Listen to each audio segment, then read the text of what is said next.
Hello, and welcome to History Talk, the place where we talk about history. Yeah, today we're going to be talking about the changes in political elections in Northern Ireland. Hello, and welcome back to History Talk. Today we're going to be talking about the changes in Northern Ireland when it comes to politics. So, politics is an area that, well, it becomes evident that there are problems with it in Northern Ireland. However, the issue is you can't change it because unionists are in power in Northern Ireland, and it's pro them the way it's set up. So they begin to say, well, why don't we take this farther? This is emphasised when Craig states that it is a Protestant parliament and a Protestant state. Now, this benefit to the unionists means that they can now strengthen a number of different areas. So they can strengthen their political control, they can change law and order, and they can change the entire face of public service employment. So local elections are held all over Ireland, and then partition is introduced. Now, unionists are in control of 2/3 of the councils in Northern Ireland, and nationalists are in control of 1/3. Although unionists did hold a majority of the councils, many of the councils under the nationalist control refused to recognise the partition or the Northern Irish Parliament. This was really a matter of concern for the unionist government because this was a signal that people did not want them in power. So, the unionist government tried to deal with this by introducing a new form of government. A form of election. So they start to remove, they abolish proportional representation, and instead, a first past the post system begins to be introduced. Furthermore, they use gerrymandering by redrawing the electoral areas so they will be in favour of unionists. What this meant was, even in areas that were actually pro-nationalist or just kind of anti-unionist, they would elect less. This was evident in Derry, where 7,500 unionist voters elected 12 councillors to the city, and 10,000 nationalist voters elected 8. Now, this was really showing that there was pretty much of a big sham in succession in this kind of parliament area. Now, what this means is that, in effect, the abolishment of proportional representation and gerrymandering resulted in unionists winning 37 out of the 52 seats available, and nationalists only winning 15 seats. This spread a very big defeatist attitude because this would have been fine if they were just two parties, but because they were nationalists and unionists, it meant that when the unionists were in power, they would directly make policies that affected the nationalist community and people who were nationalists and people who were Catholic, who were seen at the time to be all nationalists, although that is untrue. So what becomes of it is that the unionists will just introduce policies, and nationalists cannot form a majority. Nationalists cannot form a majority because the unionists are, going to support this wholly. So nationalists cannot, form an opposition against them, which is obviously a bad system. You don't want that in government. So what this means is that nationalists oftentimes just don't even bother, attempting to have a debate, and they just don't attend them at all. Now, it goes further, because when it was seen in a constituency that there would be a clear unionist majority, nationalists just would not put forward a candidate at all. Then, another way it would begin to change was that law and order began to change. This was seen when a unit was formed called the Ulster Special Constabulary. This was formed to counteract the activities of the IRA in the north of Ireland. This included a reserve force that was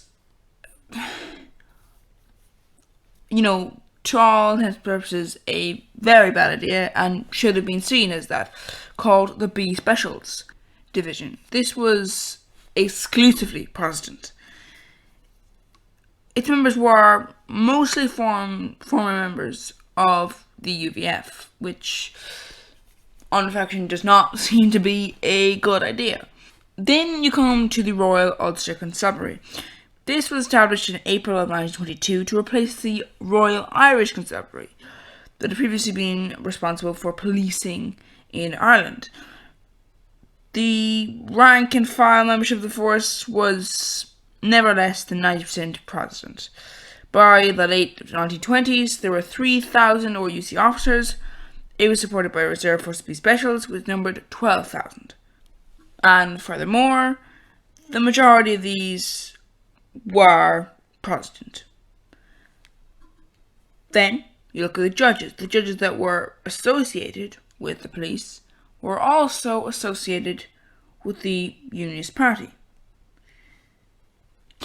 But concerning the Unionist Party, what about the public service employment that took place when you look at the inner workings of politics?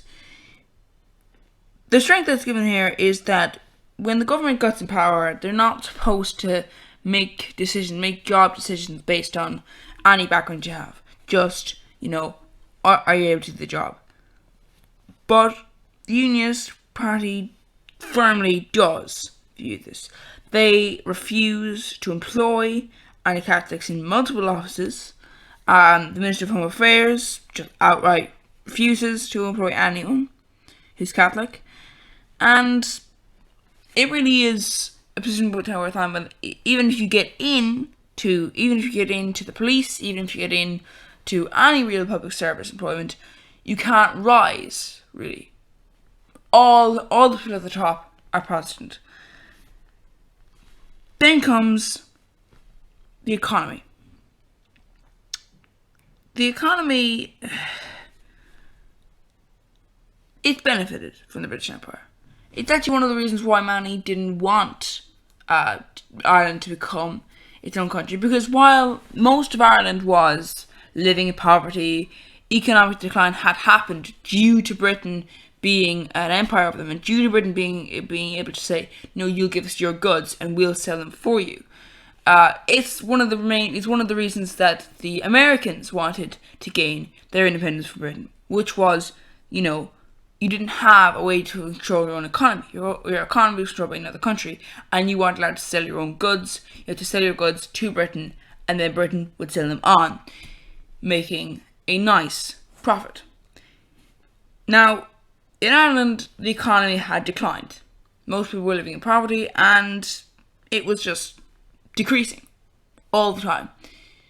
They felt that this was Britain's fault, and it mostly was. But in Northern Ireland, this was different, because Northern Ireland was a place where Britain would build ships, Britain would build, would have factories, and while these goods wouldn't be sold worldwide, they would be sold to Britain, and then Britain would sell them worldwide, and Britain would use them, and it was quite a profitable place. For example, Harland Wood Shipyard was located in Belfast.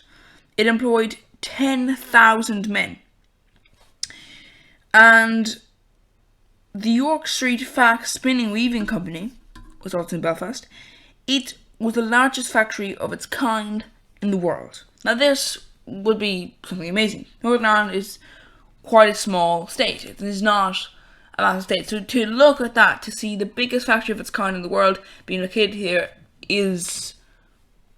would appear to be quite a major thing. Then shipbuilding and linen receive a boost when the increase of their demand in their products from the First World War. However, this demand just collapses once the war is over. And Northern Ireland begins to experience economic downturn. Employment is rising, and suddenly the employment rate is now at 19%.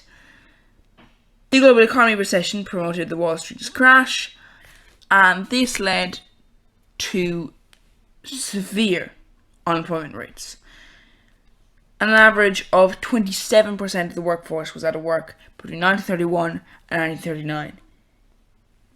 This begins to show Northern Ireland that while yes they had thrived age beforehand, they're beginning to face the same sort of position. Their economy is beginning to decline. And then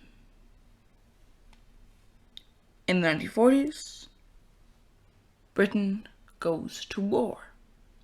And while the south of Ireland is not involved in the war, they're neutral, the north of Ireland, which is still part of the UK, is firmly entrenched in the war. And that's what we'll be talking about in the next video, or episode. I mean, this goes on YouTube, so it's like a video, but it's really more of an audio thing. So, apologies if you are annoyed by that. Currently, we can't have a full video podcast because we don't have the sort of resources for that. But hopefully in the future we'll be able to do that. If you are viewing in the future and we are able to do that, then yeah, see, we called it. But anyway, hopefully you'll join us next time. Thank you for listening to an episode of History Talk. If you'd like to just click away on another video, that'd be good. After I say this, there should be some videos appearing up on the screen. You can click one of those. If you want to subscribe, they are apparently good. Didn't know that. Anyway, so if you want to subscribe, that's also good. So yeah, basically, if you go on other videos, subscribing. Apparently sharing is good, but I'm not sure about sharing. Sharing is weird, because, I mean, what if you share it and no one views it? Then, that's just a waste of your time. It doesn't take much time to subscribe, but it takes a bit of time to share. And why would you want to share anyway?